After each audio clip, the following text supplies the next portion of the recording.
Here we have verse 43 of the 5th chapter of the Gospel of John. Jesus is beginning to wrap up this extended conversation, as John reports it, of his conversation with the religious leaders. He has just poignantly accused them of not having in them the love of God, and that's precisely the reason that they don't recognize Christ, even though the proof of Christ, the attestation of heaven with respect to Christ and his claims, is perfectly evident to them. The chapter began when Jesus healed a man who was at a pool, and of course the very act of doing such a miracle should have been sufficient proof for them to take his claims seriously, and yet they don't. They are repudiating him. And now Jesus is beginning to draw to a conclusion the inferences that are to be rightly taken from this. He continues in verse 43, ego. This is, of course, the word from which we get the English word ego. It's the first person singular pronoun in Greek, ego, I. It usually implies a kind of emphasis, so whenever we see it in a Greek text, we're going to place a little bit of stress upon it. Elelutha. This is from erkomai. It can mean I come or I go. It's a deponent verb. This happens to be the first person singular perfect active indicative. So I have come, sometimes translated I am come, which carries the notion that Jesus came in the past and remains having come in the present. It has that kind of force to it.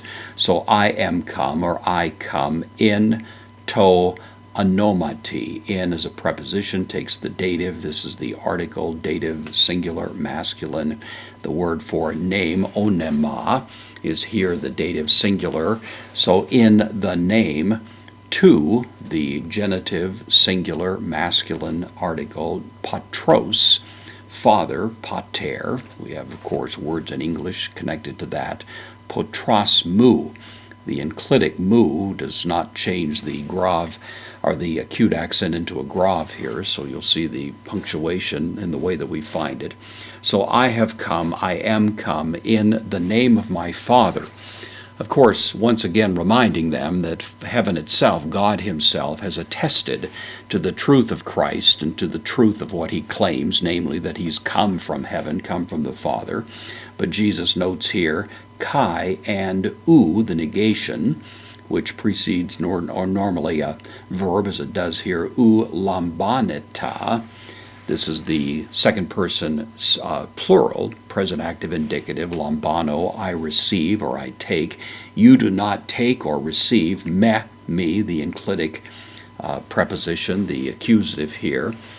Ian, if, the word for if that will normally take the subjunctive, as we find here. If allos, another should come along making similar claims, another comes along claiming to be a Messiah. Remarkably, Jesus uses the word allos, which means another of a same kind, but presumably what he means here is another comes claiming to be Messiah, claiming to be the one that I rightfully am. If such an one, eilthe, third person singular, this is the aorist active subjunctive. If another comes in to, same as before, anomati, to idio, if another comes in the name, the of himself one. The fact that it's set up this way, of course, lays a little bit of a emphasis on it. If another one comes in his own name, a kanon, that one, this is the accusative, lampsistha, second person plural, future active indicative, you will receive that one. One comes, Jesus, who has the attestation of heaven, they won't receive him. They don't receive him because they don't have the love of God in them. They don't have the Word of God in them. All points that Jesus has already made.